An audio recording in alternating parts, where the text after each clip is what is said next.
On this week's The Next Interview Show podcast. I want to share just my thinking around how that works. And I hope this helps you as a leader and helps you move your strategic thinking into something that's actionable inside of your team. So I'm going to give you 4 steps into building strategic thinking with your team and execution. The very first place I want to talk about is I want to lean in on the idea around auditing your decision making. Hi, I'm Doland White. I'm the host of the Next Interview Show podcast, and I want to make an offer to you before we get into the interview here in just a couple of seconds. I want to offer you to go to my website. It's dolandwhite.com/LWC and download a copy of my book. It's called Lead with Confidence, 4 Bold Steps for Empowered Leadership. And in it, there are 4 pillars of empowerment that I talk about that you can apply immediately that may help you in your leadership journey and help you today. Now let's get to our conversation. So welcome to the Next Interview podcast. I'm Doland White as the host, by the way, or the announcer, who happens to be me, the guy that just preceded all this, announced. I'm Doland. Glad that you're here. This week, this is a solo podcast. And the reason this is a solo podcast is I wanted to just take a little bit of time to talk about a key word, strategy. And strategy, when I'm working with my clients, it's kind of like saying empowerment, or, it's a word that can have a dozen different definitions behind it. And when I am working with clients and talking about strategy, I'm looking for, how do I move strategy into action and create an environment of strategic thinking? And there's just to be direct, there's conversations around, safety and people feeling good and all of the things around it. But without a structure inside of that strategy component, it's difficult to move your organization into that stance, and it requires some consistency and some other items as you kind of go forward. So I want to share just my thinking around how that works. And I hope this helps you as a leader and helps you move your strategic thinking into something that's actionable inside of your team. So I'm going to give you 4 steps into building strategic thinking with your team and execution. The very first place I want to talk about is I want to lean in on the idea around auditing your decision making. I think, in a lot of organizations, there's symptoms that occur inside of an organization around making decisions. And one of the symptoms is when you hear the team say things like, well, I got to check on that, or I need to get permission, or I got to talk to the boss, or I've tried that before and I got made the decision and I got punished for making that decision. So you want to audit your decision making inside of your organization and create a structure. And there's a structure that I use and that I teach. It's in my book that you can get a copy of for free. There's a link I'll give you at the end of all this. But you want to audit your decision making process so that your team, not only from the executive level to the VP level, director level, to the team level, they're making decisions consistently using a similar approach. And in that similar approach, it includes a piece in there where they can understand what their boundaries are, right? Because when we're thinking about, as a leader, a lot of leaders are afraid of, well, if I empower my team to go make decisions, they're going to run rampant. We're going to do things that can crash this thing into the rocks, crash the business into the rocks. It's unlikely that most people can do that because their intentions aren't bad. There's no malice in their intentions when they're making decisions. So think about, what decision process can I put into my business that's going to give me a consistent decision approach that avoids that concept of, hey, I got to talk to my boss, or I've got to go ask permission. And you do that by creating clarity, right? When you create clarity, it gives that individual confidence. And that's a law, right? Clarity breeds confidence.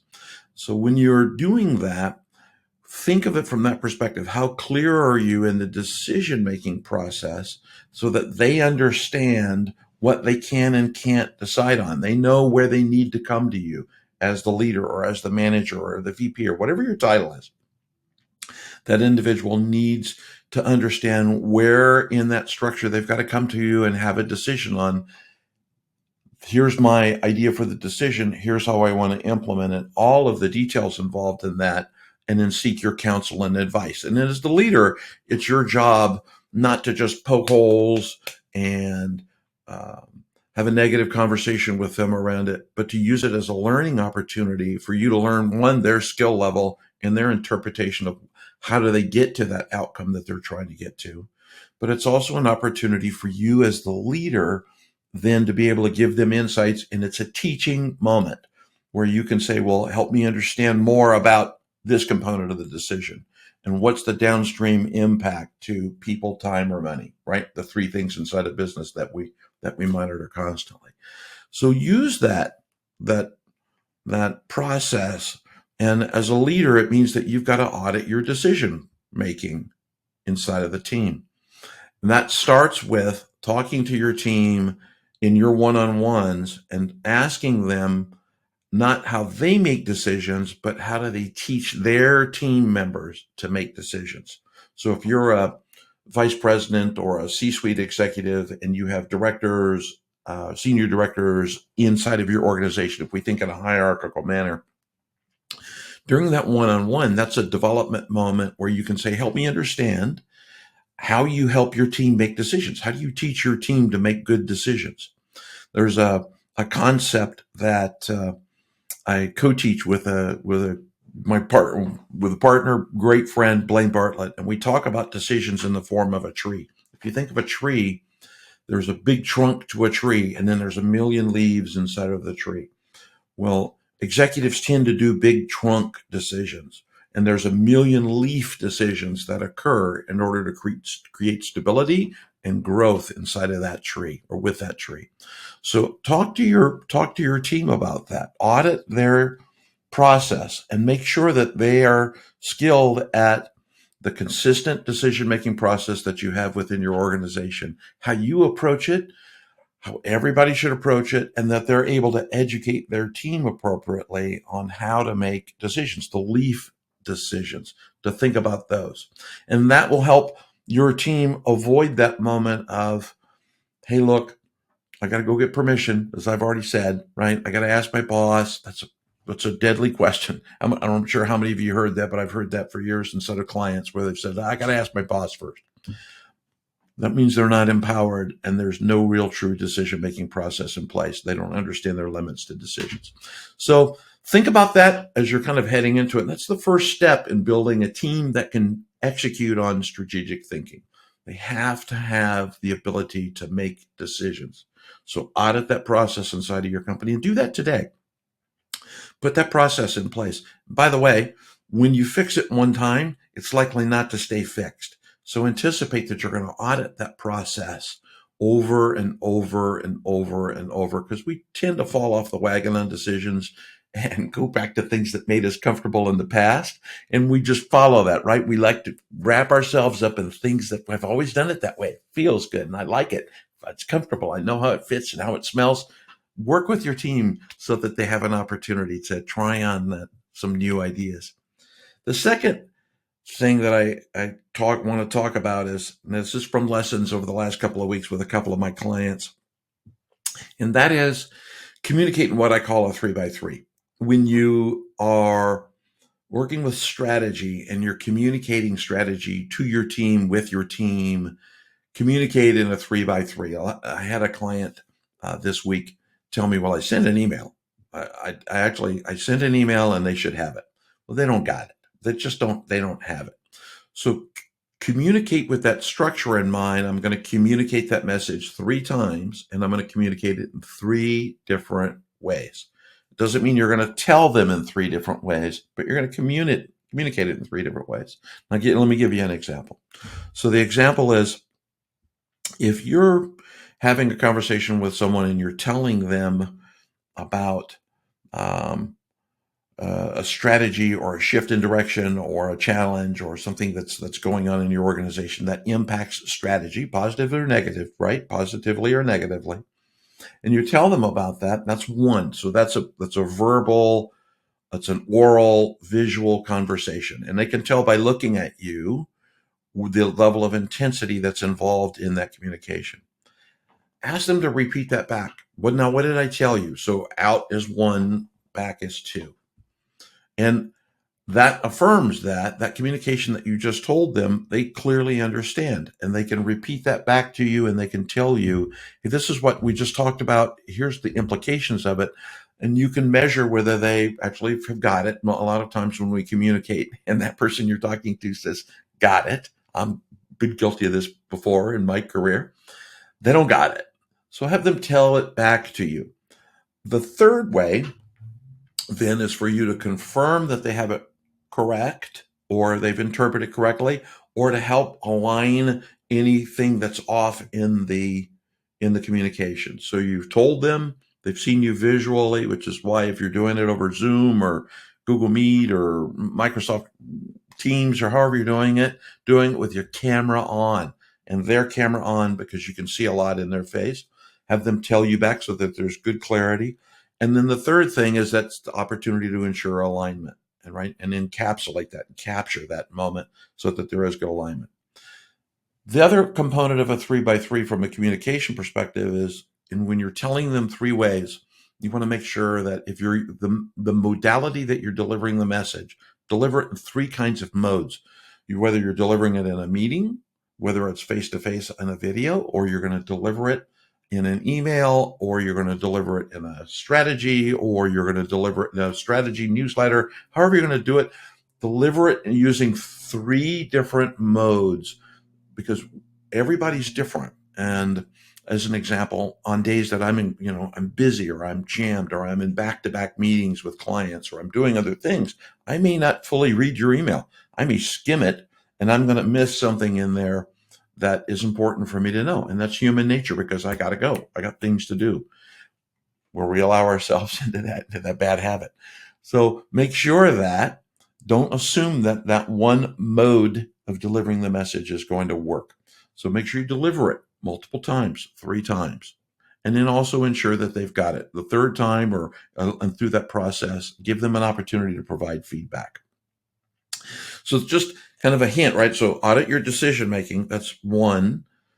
The second thing is, when you're communicating, use a 3x3. Remember, tell them, ask them, affirm, and then deliver in 3 different modalities. Deliver across multiple kinds of platforms of delivering your messages. That's go where they are. Don't make them come to you. Go where they are. That's very important. The third thing that I wanted to talk about a little bit this week was inviting strategic thinking. And what I mean by that is, when we're in meetings, and you've probably heard this with a couple of other podcast guests, or you've heard this on my podcast here, or in meetings in your organization, a strategy is stated. And when the strategy is stated, there's no invitation to provide feedback. And because there's no invitation to provide feedback, a lot of folks won't raise their hand and say, hey, I got a question, or I think that we've done similar things before. Let me tell you what we've experienced there. Here are things that we may want to do to avoid that experience.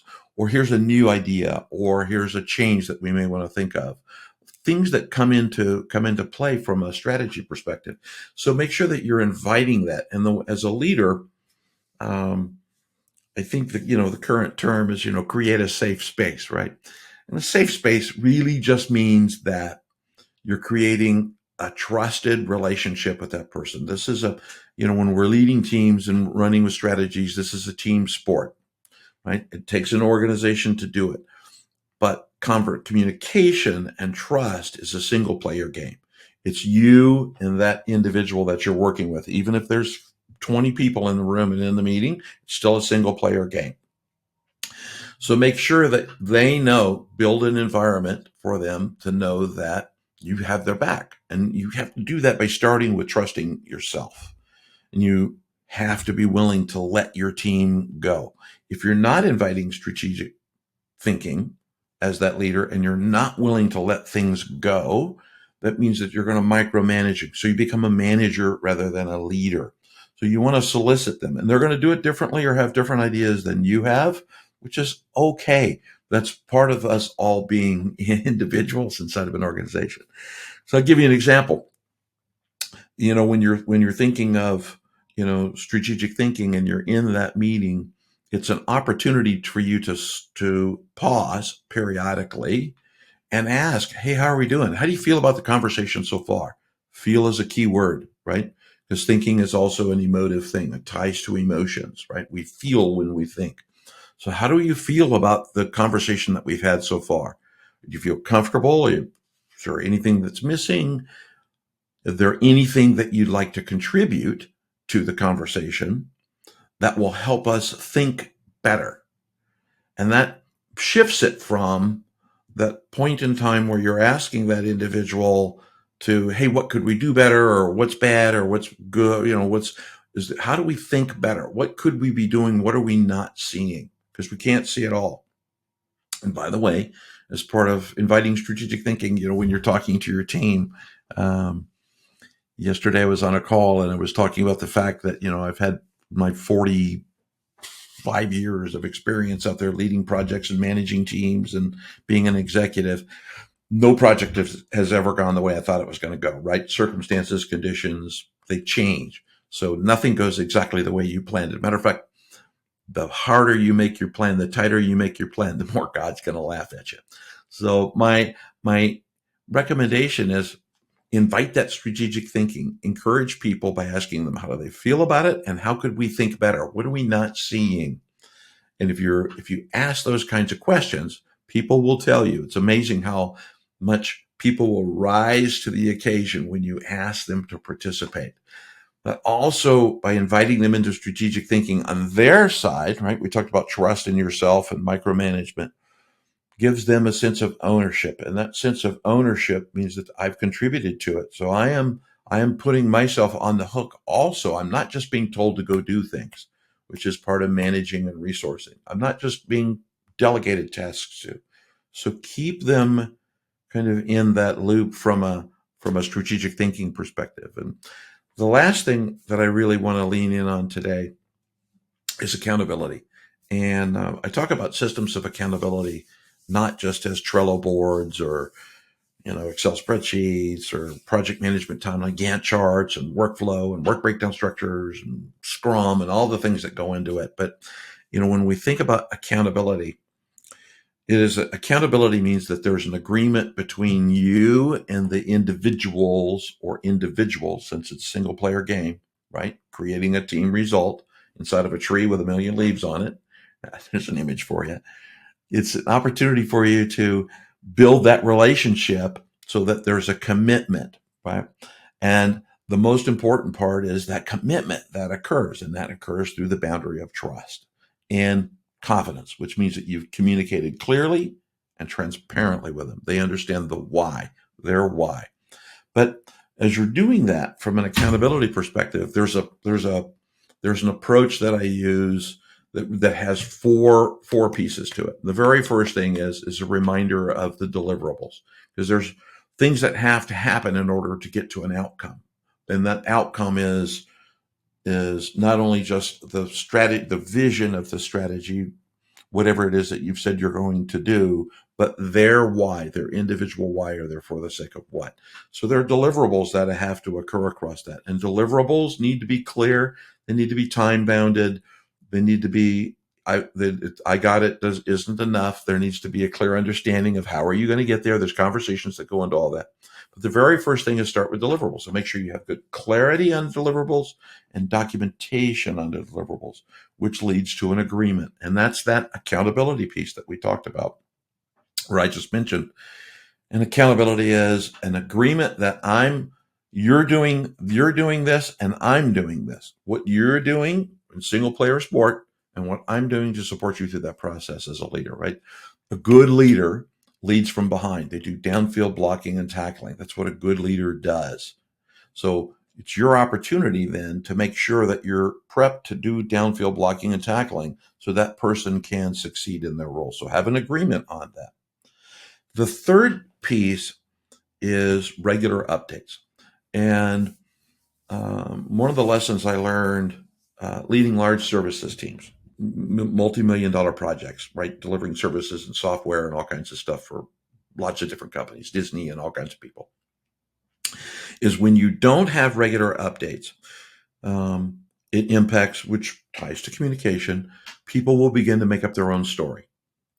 And they make up their own story because there's a gap, there's an air, like a sucking sound that goes on. And that sucking sound means that nobody's telling me what's happening, what's going on. So have a cadence of communication, regular updates with your team. It doesn't have to be long, and it doesn't always have to be this way, whether it's verbal or not, but make sure you've got that cadence set up.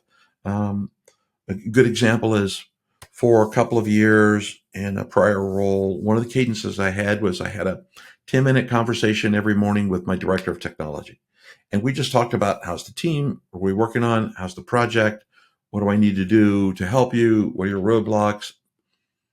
And we were off. And it was very quickly. It was not an opportunity to unpack everything. That also can happen in an email, but have regular updates. Once you establish that cadence, the most important thing is that you participate in two ways. One, you gotta keep up with the cadence. So if you say, "Hey, I'm going to talk to you every day," talk to them every day. Make it immovable. That's keep up with your commitment. That's your obligation. And the second thing is, show up prepared. So if you ask your team to send you a summary of what happened the day before, and you're going to get together and meet with them, read the summary. Show up prepared. Be ready to participate in that regular update session, that cadence of communication within your organization. And the last thing that I would recommend is put up a timeline. Post it. Make it visible. Everybody needs to see progress. And the best way to see progress, we're visual beings, right? We like to see, touch, feel, smell, taste. That's who we are, all these senses that we have. So put up a timeline that allows people to see where you are on your path. Great example is Jerry Lewis telethon. Us old guys can talk about that. And for you young people listening to that, Jerry Lewis was a comedian, and he ran telethons for, I think it was muscular dystrophy. But anyway, and I probably said that wrong too.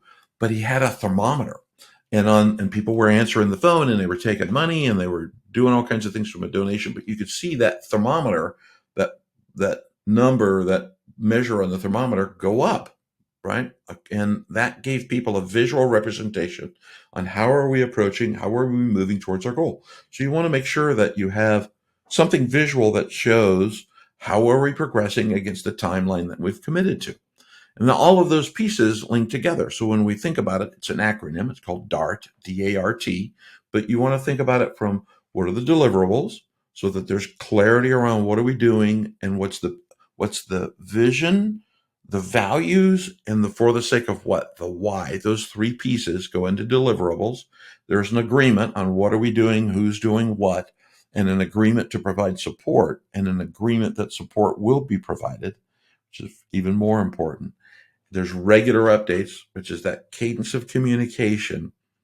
And the two pieces as a leader that are really important, right, is that you do it, you show up, and you show up prepared. And the last piece is a clear visual timeline. And everybody understands where they are with the timeline. And that moment where you're on or off from that timeline gives you that visual representation, by the way, to also go back and talk about how do we get back on path and what has prevented us from getting to where we need to be. So this is a podcast this time around some experiences that I've had the last, 40 years, but in particularly over the last month with some of my clients, talking about strategic thinking and learning to shift the dynamic and using 4 steps: audit your decision making, communication rituals, use a 3x3, invite strategic thinking, don't just micromanage, have accountability in place, and then use the DART structure to support accountability, that agreement that takes place back and forth. So that's our podcast for today.